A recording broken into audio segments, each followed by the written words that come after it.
Conversa de classe com Maíra Tangerino. Mentes únicas em conversas plurais.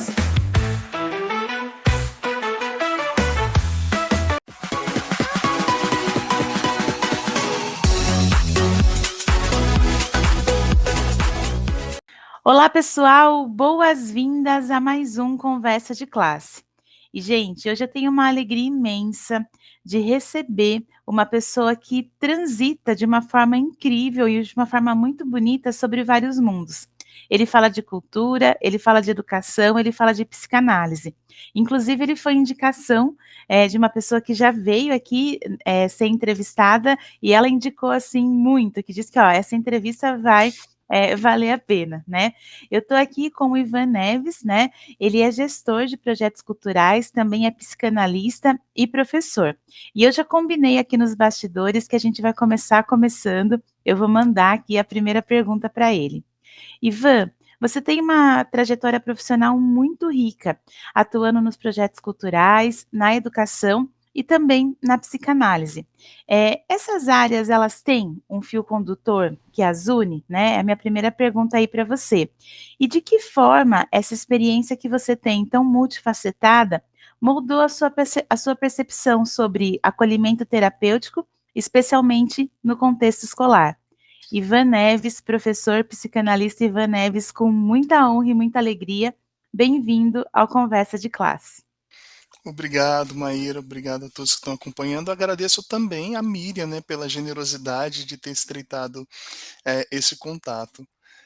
De fato, a minha trajetória cruza, né, muitos campos, mas todos eles têm algo em comum, que é o cuidado com a palavra, né? Eu sempre estive ligado a práticas de acolhimento, mesmo antes da formação em psicanálise. Foi na escola pública que esse cuidado se intensificou. Como professor de filosofia, eu provocava o pensamento e recebia em retorno as angústias, né, que essas provocações despertavam. E ali estava eu, pronto para ouvir, né.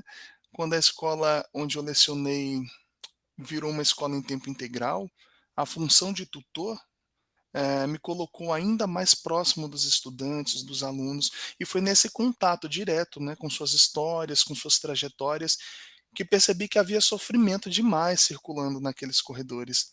Aí a escuta era de menos. Com isso eu entendi que eu tinha esse manejo para o acolhimento e resolvi me formar em psicanálise. Hoje, minha atuação se organiza nessa confluência, né, aqui eu pego referência do Nego Bispo, que é uma referência teórica que eu gosto bastante, entre cultura, educação e saúde mental, né. Então, essas 3 áreas, são confluentes, né.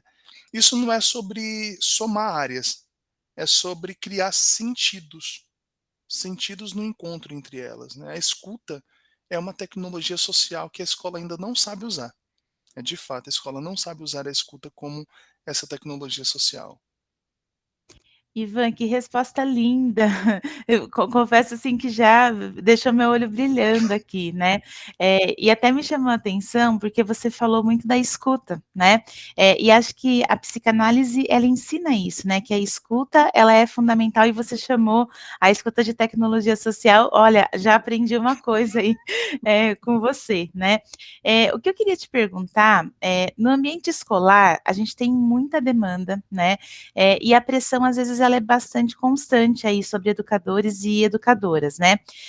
E eu percebo, e eu não sei se você também percebe dessa forma, que a capacidade de escutar, ela vai sendo perdida, né, quando a gente tem um ambiente aí que ele não propicia, né, Uhum. a escuta. Eu queria saber como que a gente pode resgatar essa escuta, criando espaços de acolhimentos verdadeiros, principalmente para os profissionais da educação. Tá.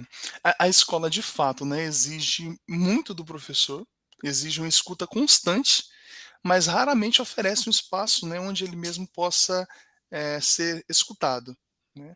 O educador é cobrado por desempenho, por resultado, por presença, mas quase nunca é olhado como sujeito, né. Aliás, sorte do professor que trabalha em uma escola minimamente empática. Sorte desse professor, eu tive essa sorte, né. O problema não é só a falta de escuta institucional, é a negação do sofrimento como algo legítimo no ambiente de trabalho, né. há essa negação. Eu acredito que o cuidado começa quando a escola reconhece que seus profissionais também adoecem. Não só fisicamente, mas emocionalmente também, né. Não é raro conhecermos episódios de colegas nossos que saem de sala de aula chorando, né. Não é raro isso, que pegam um afastamento porque não conseguem pisar na sala de aula. Então é possível criar espaços de acolhimento para todos os profissionais da educação e não apenas os professores, né, quando o sofrimento do educador deixa de ser visto como fraqueza individual e passar a ser compreendido como efeito da estrutura, do acúmulo, da solidão institucional. Tanto, enquanto o adoecimento for tratado como exceção, o cuidado seguirá sendo negligenciado como se fosse um favor, quando na verdade é uma urgência. O cuidado é uma urgência. E é aí que entra uma iniciativa que eu tenho desenvolvido, né, que é a Pausa para o Café, que é um espaço breve e gratuito de acolhimento emocional. É aí que entra uma iniciativa que tenho desenvolvido, que é a Pausa para o Café. É um espaço breve, né, de acolhimento gratuito, para quem se sente, para quem sente que precisa falar, mas ainda não encontrou onde. Muitos professores têm procurado esse espaço justamente porque a escola ainda não os escuta tanto quanto exige. Escutar não é dom, né? Existe essa mentalidade que escuta é dom, escutar não é dom, é uma decisão ética. Ivan, que potente isso, né.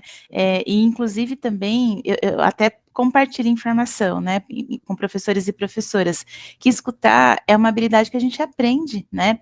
Não precisa se culpar se você às vezes não sabe ainda fazer isso, porque tem, né, habilidades, né, você pode ter apoio de profissionais que vão te ensinando como fazer essa escuta, né. E eu até falo isso porque o nosso público aqui é de docentes, mas também tem muitos graduandos que acompanham o programa, né. E às vezes tem essa ideia, né, esse mito de que tem que entrar na vida saber escutando, e não é assim, né. Eh, Sim, Acho que outro mito também que permeia um pouco, esse tema que a gente está conversando, é a ideia de que o acolhimento terapêutico, ele é só um recurso para o aluno, né. É claro que é importante, né, e obviamente que a gente precisa dar todo o suporte aí para alunos e alunas, mas aí fica a pergunta, né, e os educadores e as educadoras? Eles também precisam desse espaço de cuidado. Eu queria te perguntar, na sua visão, como que a gestão escolar e como que as políticas públicas podem efetivamente incluir e valorizar a saúde mental de professores e professoras e também de gestores e gestoras? sim. É interessante, né, porque a gestão ele sofre tanta pressão também, que não sobra muito a ser feito, né. Mas eu tinha mencionado que eu tive sorte de passar por uma escola minimamente empática e eu trago essa experiência aqui, né, que é respeitar as limitações de cada educador e criar uma cultura de colaboração. Na escola em que eu passei, em que tive a sorte de passar, existia essa cultura da colaboração. Assim ninguém se sobrecarrega e cumpre, né, o que está na moda, é a palavra da moda nas escolas, que é a tal da corresponsabilidade, que é tão essencial e pouco praticada, né. Então, criar essa cultura da colaboração, e isso é uma ação por parte da gestão, tá. É uma iniciativa muito potente, porque as pessoas se ajudam, né, e eu testemunhei isso como sendo uma ação efetiva. Agora, em relação a políticas públicas, a primeira coisa a dizer é: não existe hoje nenhuma política efetiva de cuidado com a saúde mental dos professores na rede pública de São Paulo. Se alguém conhecer, me diga, porque eu também quero ter contato com esse material. O que existe, na verdade, é uma estrutura que adoece, né. Existem hoje horários flutuantes dos professores, né, em que ele pode entrar na hora que o gestor quiser, sobrecarga de aulas, cobrança por resultados que não dependem apenas do professor, mas de todo um sistema, toda uma estrutura. A NR1, que é a diretriz que dispõe sobre saúde e segurança do trabalho no Brasil, e foi atualizada em 2024, reconhece os riscos psicossociais por parte das obrigações do empregador. Isso inclui estresse, esgotamento, burnout, pressão por metas. A escola pública, nesse sentido, está em desacordo com a legislação de saúde do trabalho. Então, se o Estado cumprisse as legislações, isso seria um grande passo, né. E isso serve também como alerta para a rede privada, né. Os bons resultados dos alunos que justificam o pagamento das mensalidades dependem diretamente do desempenho de seus educadores. E o bom desempenho dos seus educadores depende necessariamente, da valorização de sua subjetividade, da sua saúde mental, né, e da criação de espaços de escuta real, né, porque a excelência pedagógica começa no cuidado com quem ensina, né. O educador não precisa apenas de formação técnica, ele precisa de espaço para não desmoronar.